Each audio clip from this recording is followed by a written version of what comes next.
It's Monday, and that's what happens to be the day that I like to talk about monsters. Hello, and welcome to Monster Mondays. I'm Jeff Arbuckle, co-host of the podcast Film Seizure that you can catch each Wednesday at filmseizure.com or at a number of podcast providers online.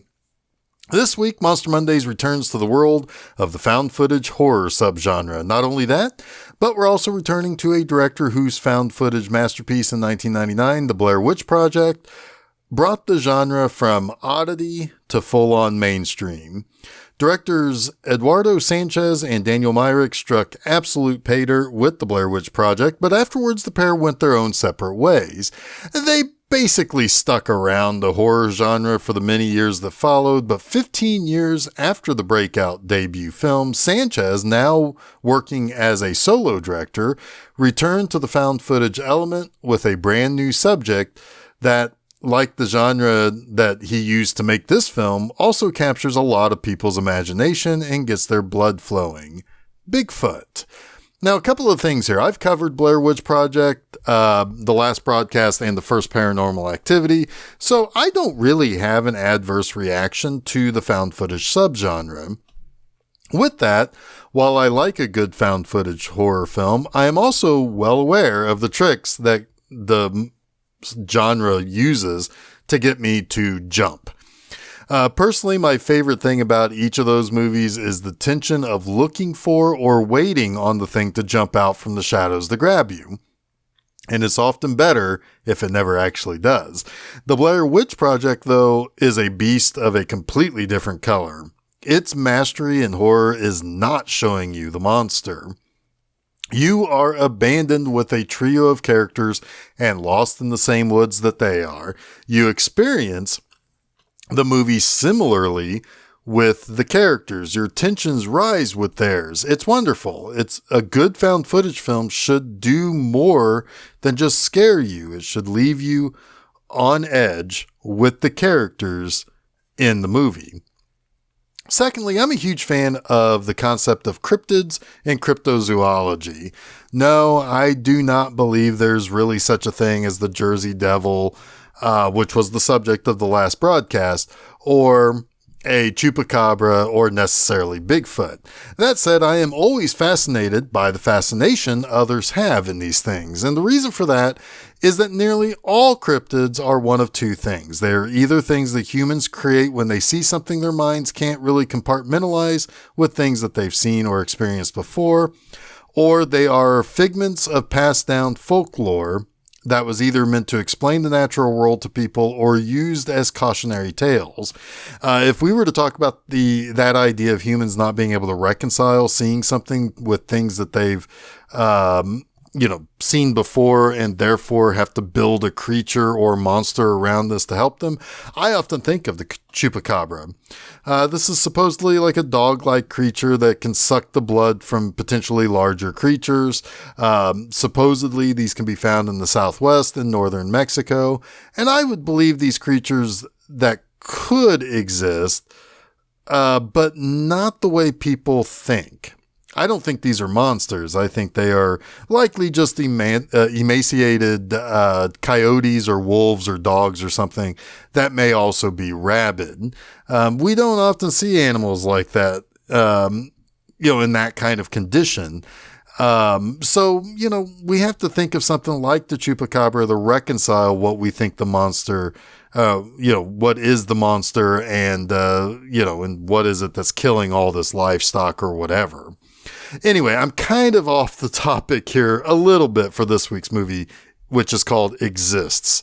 Exists was Eduardo Sanchez's 2014 return to a sort of found footage genre of horror. This movie is ultimately about perhaps one of the very tippy-top cryptids in terms of popularity, believability, and eyewitness reports, like I said, it's Bigfoot. The big guy is said to be found in the forest of pretty much all of North America, particularly the United States and Canada.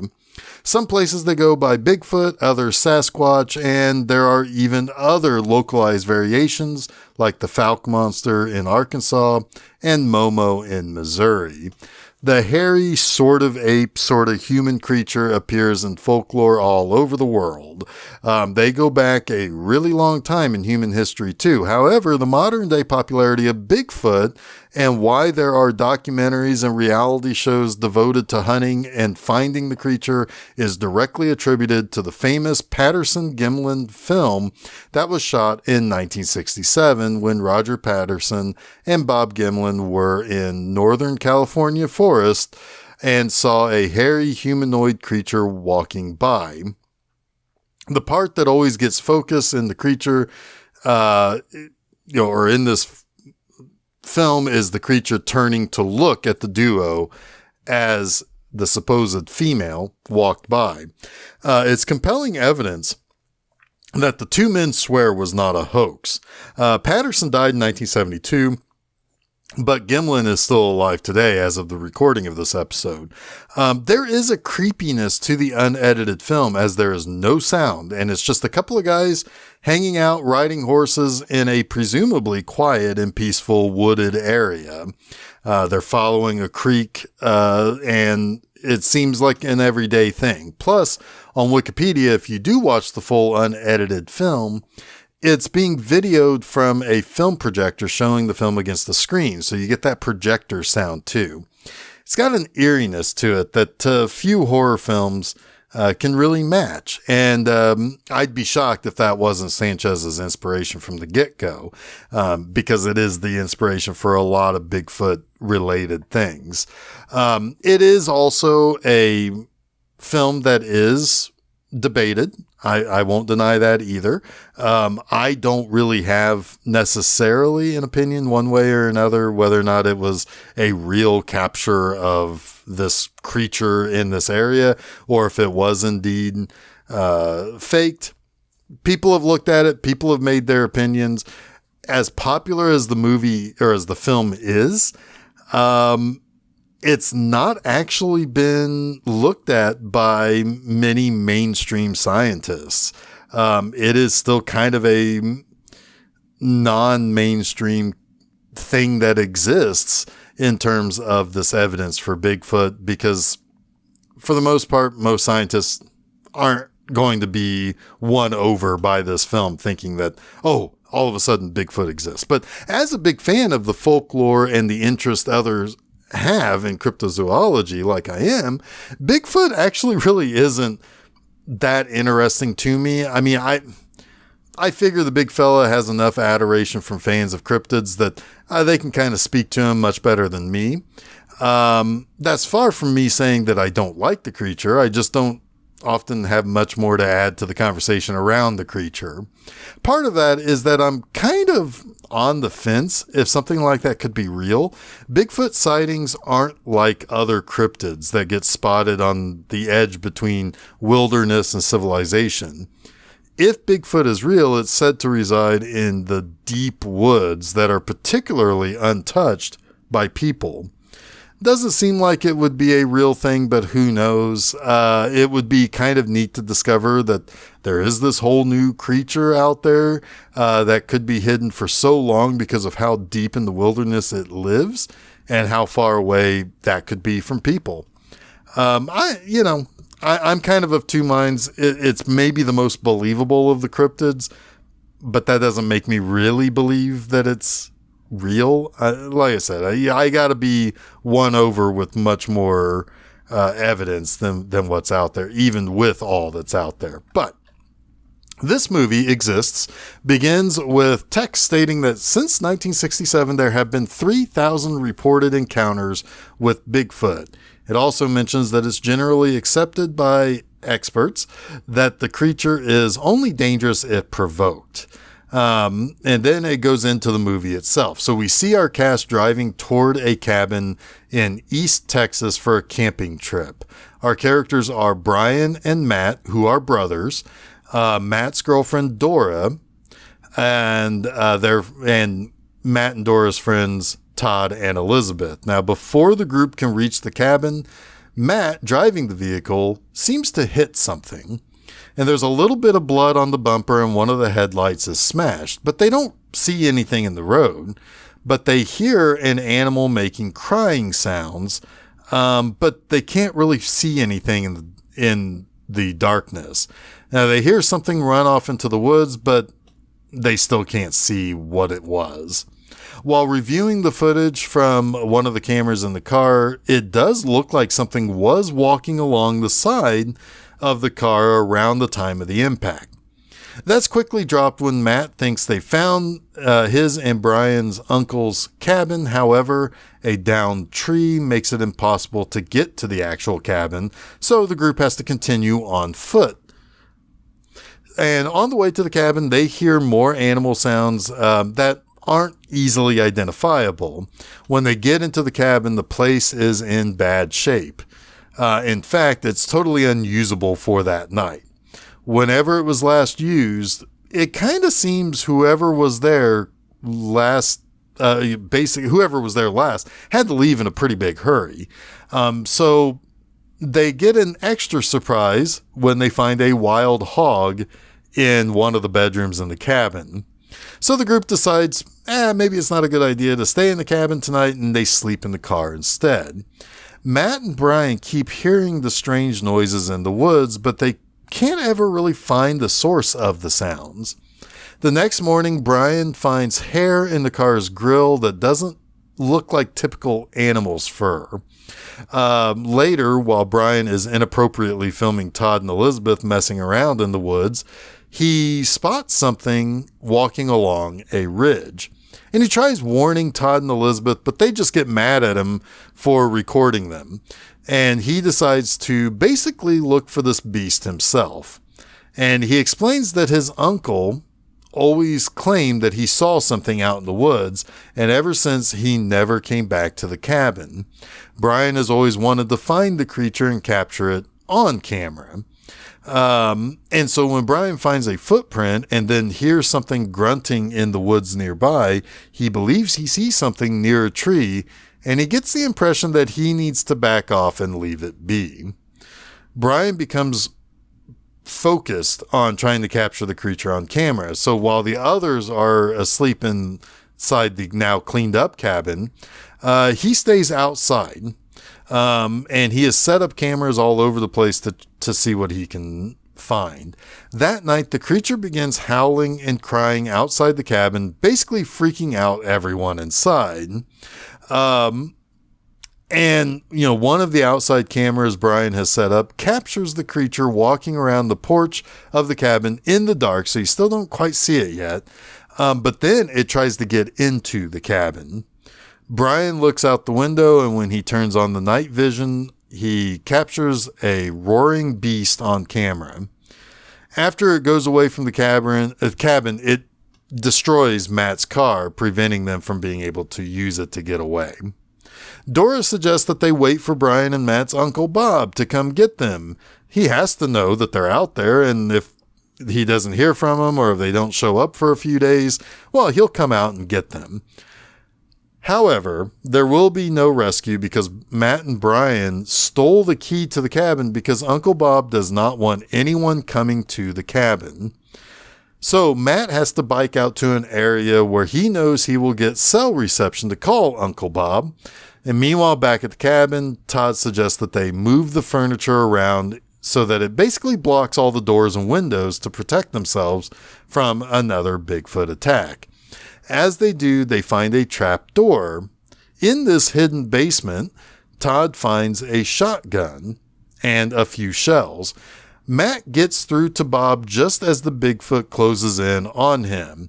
The creature chases Matt, who tries to bike away from the creature. Matt crashes and breaks his leg. The creature then basically attacks Matt, knocks him out, and then drags him off. As twilight comes, the creature makes his way back to the cabin by throwing Matt's bike at the side of the cabin there on the porch. The others hide in the cellar, believing the creature wouldn't know that they are there, but it figures out that there is a cellar and begins breaking through the floor to get them. Before they got into the cellar, the creature did break through a window, grabbed Elizabeth and basically deals her a killing blow. She later dies in the cellar. Todd shoots the creature with the shotgun, forcing it to flee back into the woods. The next day, they discover that the cabin has been completely wrecked, but the creature is gone. Realizing they can't stay at the cabin, they have to make their way to the highway. And in doing so, Brian suggests a shortcut. On this shortcut, they find Matt's helmet and backpack, but they also see a whole lot of blood. When night comes, they are forced to take shelter under a small bridge. They hear the creature, which enrages Todd, who wants to get some revenge for killing Elizabeth. So he tries to taunt the creature so that he can get a shot at it. But the creature starts throwing large rocks at him. As the three run away, two things happen. They find an abandoned RV, and they hear Matt screaming in pain. They discover the creature's den, where they find Matt inside and rescue him. While doing so, Brian believes he shot the creature at near point-blank range.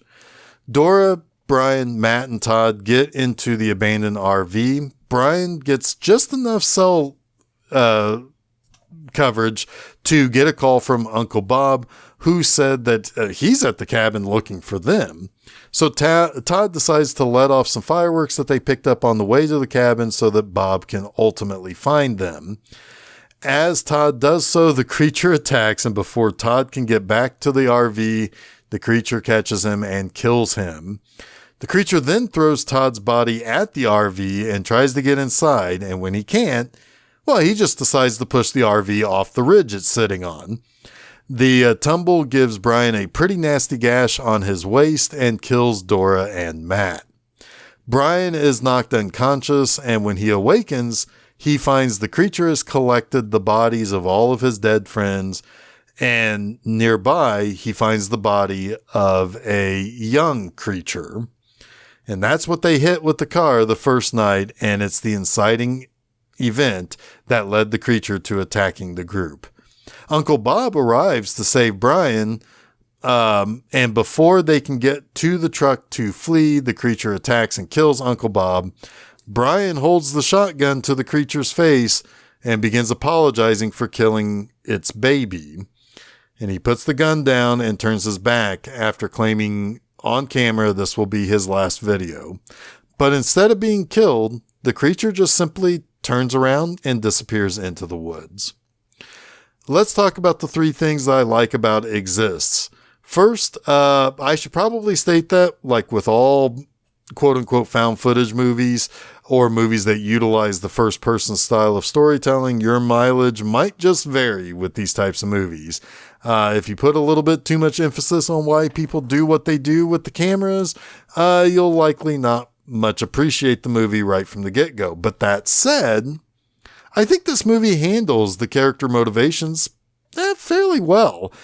Brian has known something was out there. So aside from him being already someone who shoots videos, they've brought these cameras so that they can do videos with them biking, with them getting into the lake and all of that. He's got the itch in the back of his brain that tells him that something has always been out there. And it's something that he learned from Uncle Bob. So the first little inkling of him seeing something, he's all in trying to capture whatever that was that he saw. And I'm okay with that. I also like that the other characters are quickly informed of the creature's presence, and they seemingly act accordingly from there on out. They have to get cell reception to make a call so somebody can come out to help them. So someone has to go and do that. They have to barricade themselves inside the cabin. They try to flee in the fastest way they can. In some instances, you have to have characters carrying the cameras so, there actually is a movie to watch. In other scenarios, you sometimes question why people do the things or what it takes for them to believe that there is danger. And I don't really think this movie struggles with that. And like with Sanchez's Blair Witch Project, I believe the characters are acting appropriately in line with their fear and how they react to what's going on. Secondly, I like that this movie spends a lot of time in the bright sunlight. Horror, and in particular monster movies, often go under the cover of darkness. Part of that is to heighten the creepiness because, we're not much more than intelligent monkeys on this rock in space.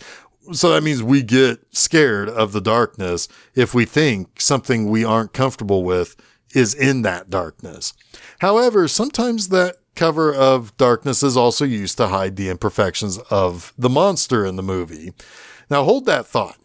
But I like that we have a good setting, the woods. We have a good problem, a monster in the woods.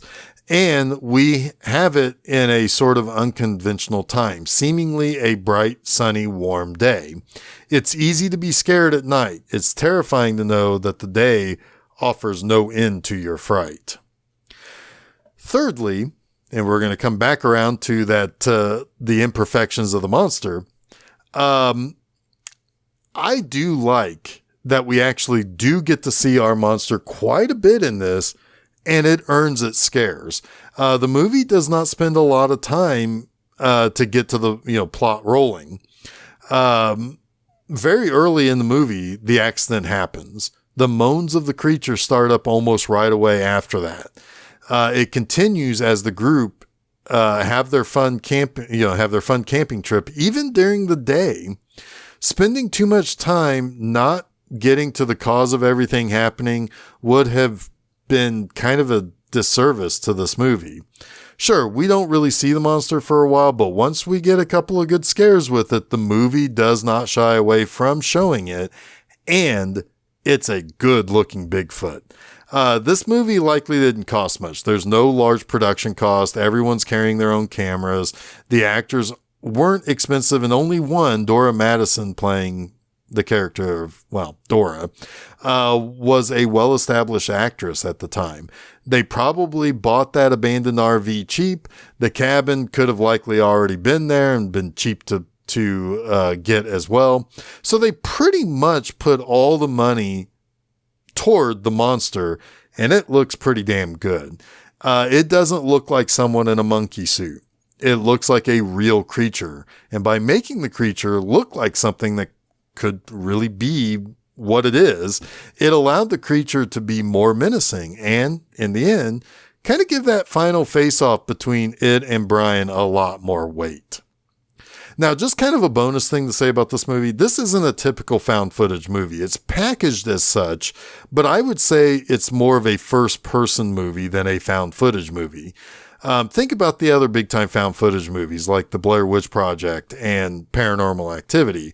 It's sold to us as being, quote, a thing that happened, and we later found these tapes, and this is what was on the tapes, unquote, and so forth.